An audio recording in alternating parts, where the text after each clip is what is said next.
Saudações, galera! No último vídeo eu prometi um vídeo sobre a biologia dos deuses e os celestiais e o que torna um celestial um deus. E hoje eu vim falar sobre isso. O que é ser um deus? A verdade é que nós, como seres humanos, somos deuses. O que eu quero dizer com isso? A ideia moderna de um deus na maior parte da cultura do mundo, que é cristã e muçulmano, que compõe a maior parte da civilização moderna, acredita na ideia de um Deus único. Mas essa é uma ideia muito moderna de Deus único. Na maior parte da história humana, existe uma ideia de vários deuses. Seres tremendamente poderosos que criaram tudo. E por que nós temos essa ideia? Primeiramente que, sim, os deuses, os celestiais foram reais, mas isso vai mais a fundo. A verdade é que a percepção de Deus é muito mais antiga que isso. Pensa o seguinte, você como ser humano, talvez você se ache uma pessoa comum, mas hoje você é um ser humano moderno, você tem acesso a comida, você tem acesso a relações sexuais de forma fácil e você está seguro. Se você comparar a sua existência com qualquer animal que vagou pelo nosso planeta, eles não tinham isso. Eles não tinham alimento, eles não tinham segurança e eles não tinham. Se reproduzir era muito difícil. Claro, acontecia a seleção natural, mas era muito mais dispendioso do que é hoje. Então, hoje, os aspectos inerentes à vida de um ser humano a gente dominou. Reproduzir comida e segurança é muito tranquilo para a gente. E a gente chega no nível de transcender, de poder criar coisas. E isso nos torna deuses. Só que, a partir do momento que a gente pode criar uma ponte para atravessar um lago, a gente se pergunta, se a gente criou a ponte, alguém deve ter criado o lago. A gente quer que tenha algo superior. Da mesma forma que, frente a um rato, existe a gente é um rato para outro ser. E daí que surgiram a cultura a vários deuses. Os celestiais, eles existiram. E eles se apropriaram muito disso. Vou falar um pouco agora da biologia dos celestiais. O que é um celestial? Um ser celestial ele é um humano que ele tem acesso ao mana. Normalmente o mana é muito forte. Fique claro isso. Porque o mana que eu tinha como mago em Avalon era um mana muito fraco se comparado ao mana de um celestial. Então vai lá, como que surgiu os celestiais? Dragões, eles vieram de Muspelheim, correto? Mas um submundo muito conectado ao nosso mundo também era o Nilfheim. E criaturas que provavelmente eram mamíferos foram levados ao Nilfheim. Eu acredito que numa dessas grandes extinções em massas, e há cerca de 12, 15 mil anos atrás, elas conseguiram vir para o nosso mundo. Por quê? Sacrifícios em massa. Nós, como seres humanos, começamos a cultuar ideias de seres que criaram tudo. Então, sim, a ideia de deuses surgiram como fé, depois ela seria apropriada por algumas criaturas. Mas aconteceu essa parte de sacrifício em massa, de mortes em massa, e abriu esses portais pro Nilfheim. Do Nilfheim vieram várias criaturas.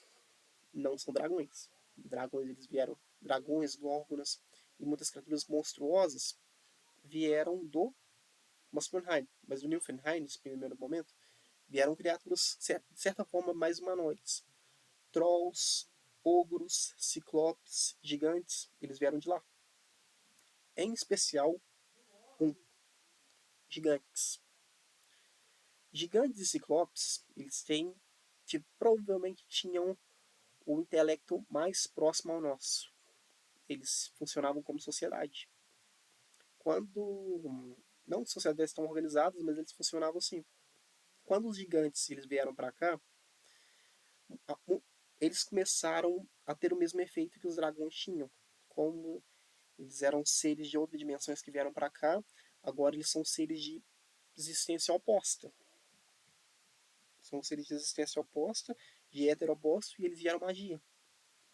Então, os gigantes eles começaram a ter magia. Eles começaram a naturalmente ter esse mana.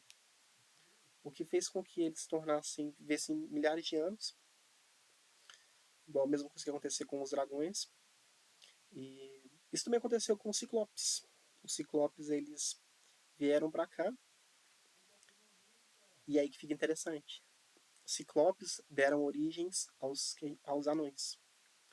Como exatamente? Não sei ao certo.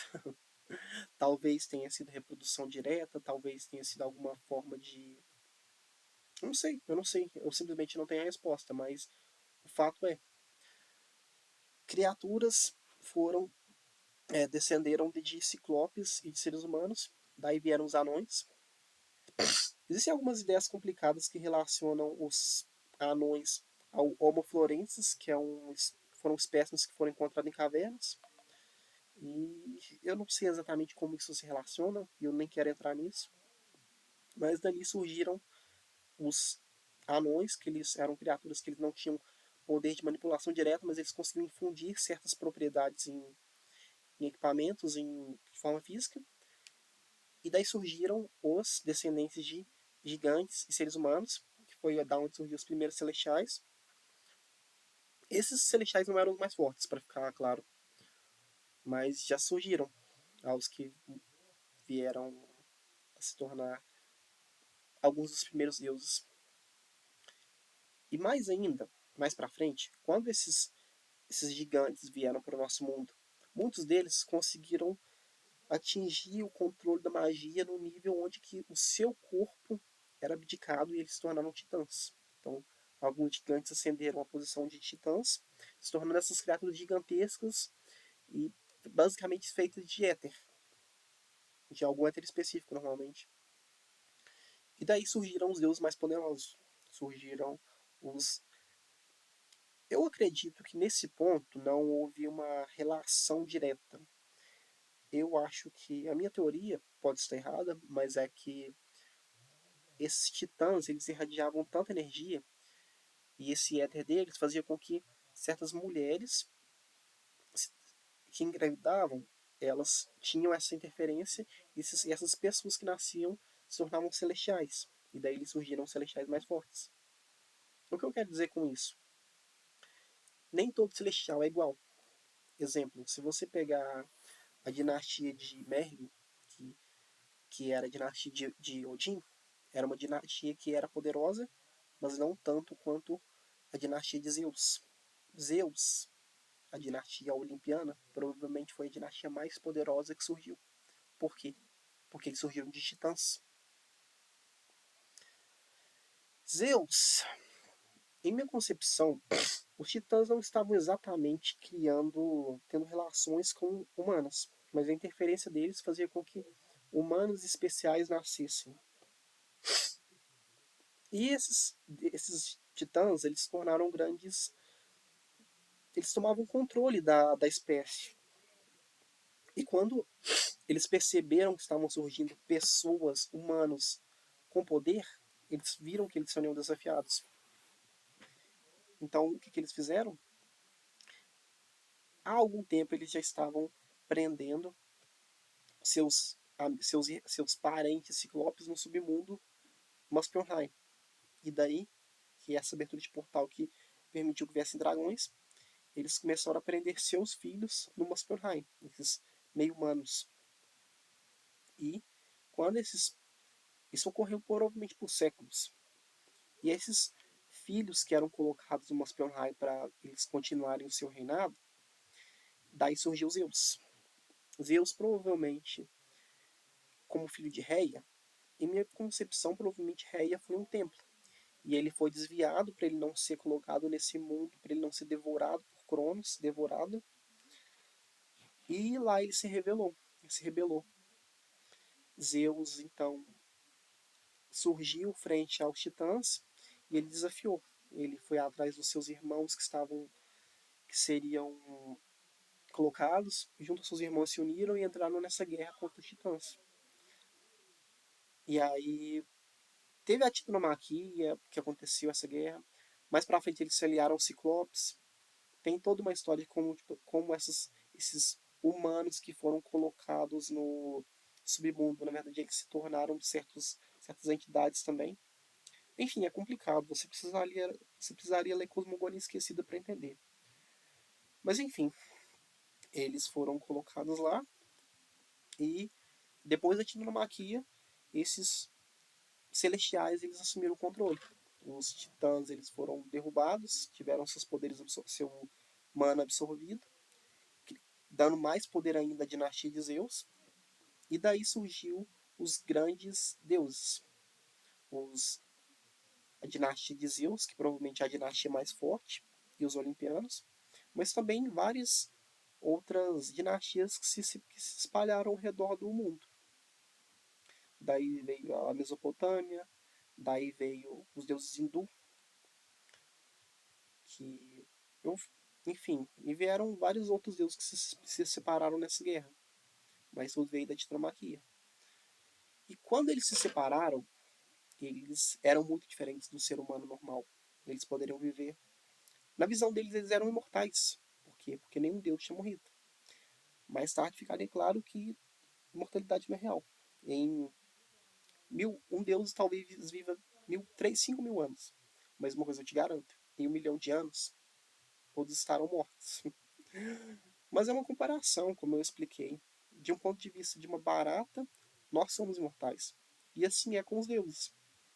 Eu, nesse corpo que eu estou hoje, e você que está lendo esse vídeo, você está vendo esse vídeo, que provavelmente não é Diablo, em 100 anos, todo mundo que você conhece, ou 120 anos para ser mais, todo mundo que. Um bebê.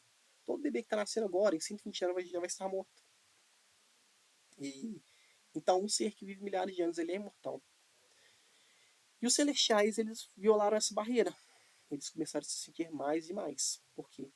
Gerações e gerações passavam, mas eles continuavam lá, governando. Imperadores imortais.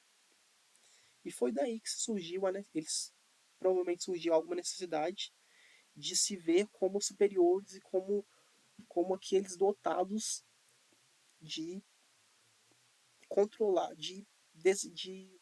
controlar, de controlar não seria a palavra, seria, enfim, de fazer com que os humanos seguissem no caminho que consideram correto. O, então deuses surgiram disso. A verdade é que deuses não criaram nada, eles simplesmente decidiram que era função deles ditar um caminho para a humanidade. Mais tarde, por conta de vários eventos que aconteceu, Zeus veio a se tornar o deus único, mas isso é papo para outro vídeo. Eu vou encerrar por aqui e eu espero que vocês tenham gostado. Acho que eu me confundi um pouco hoje, porque são temas complicados, mas espero que vocês tenham gostado. Siga o canal, segue, vocês sabem. Tchau.